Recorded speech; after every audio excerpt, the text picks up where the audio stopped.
बापाच्या मृतदेहाला ताप आला असं समजून मुलगी जे करत होती ते दृश्य हृदय पिळवटून टाकणार आहे। पुण्यातील एका जुन्या चाळीत प्रकाश आपली 5 वर्षाची मुलगी परीसोबत भाड्याच्या खोलीत राहायचा। परीच्या जन्माच्या वेळीस प्रकाशच्या पत्नीचे निधन झाले होते। प्रकाश एका छापखान्यात काम करायचा। तो स्वतःच्या पोरीवर जीवापाड प्रेम करायचा। सकाळी परीला शाळेत सोडण्यापासून ते रात्री तिला भरवण्यापर्यंत सगळं काही तोच करायचा।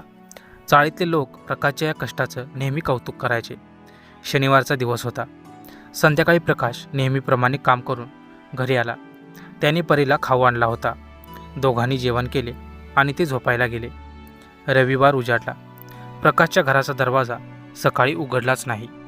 शेजारी राहणाऱ्या देशमुख काकांनी विचार केला की रविवार सुट्टी असल्यामुळे प्रकाश उशिरापर्यंत झोपला असेल, पण संध्याकाळ झाली तरी प्रकाशच्या खोलीची लाईट लागली नाही।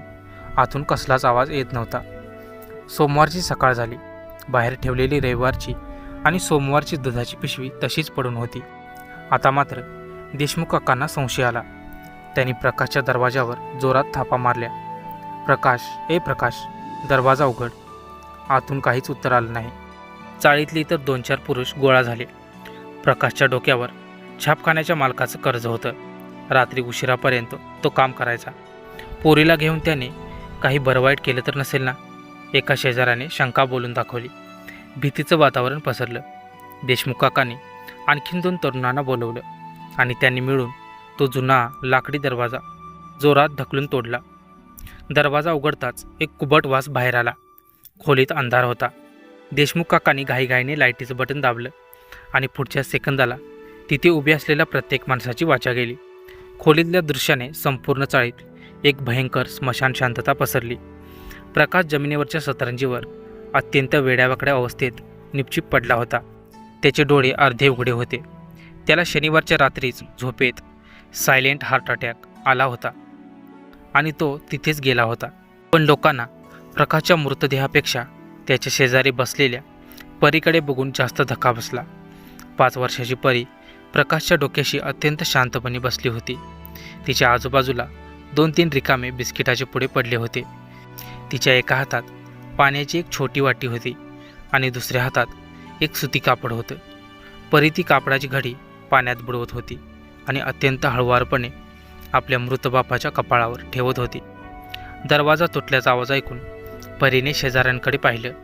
तिने आपले ओठ बोटाने दाबले आणि अत्यंत निरागस आवाजात म्हणाली, काका, श्श्श, आवाज करू नका। बाबांना खूप ताप आलाय। मी त्यांना हाक मारली पण ते उठलेच नाहीत।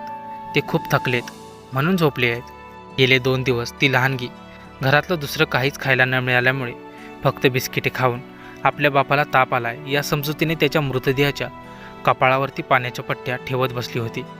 मृत्यू म्हणजे काय हे त्या 5 वर्षाच्या जीवाला समजण्यापलीकडचे होते। तिला फक्त एवढंच वाटत होतं की आपला बाप खूप थकलाय आणि त्याला विश्रांतीची गरज आहे। देशमुख काकांच्या डोळ्यातून अश्रूच्या धारा ओघळल्या। खोलीतल्या कोणत्याही बाईच्या तोंडातून शब्द फुटला नाही। देशमुख काका अत्यंत मुकाट्याने पुढे गेले। त्यांनी फरशीवर बसलेल्या परीला अत्यंत घट्ट आपल्या छातीशी कवेत घेतलं। परीच्या हातातली ती पाण्याची बाटली फरशीवर सांडली। त्यांनी परीचा चेहरा आपल्या खांद्यावर लपवला जेणेकरून तिला तो मृतदेह दिसू नये।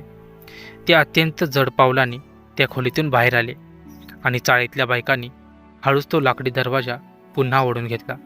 तर मित्रांनो, आजची स्टोरी तुम्हाला कशी वाटली ते कमेंटमध्ये नक्कीच सांगा। तुम्हाला जर हा व्हिडिओ आवडला असेल तर आपल्या व्हिडिओला एक लाईक करून चॅनेलला नक्की सबस्क्राईब करा। तर भेटूया अशाच एका नवीन आणि माहितीपूर्ण व्हिडिओमध्ये। तोपर्यंत धन्यवाद।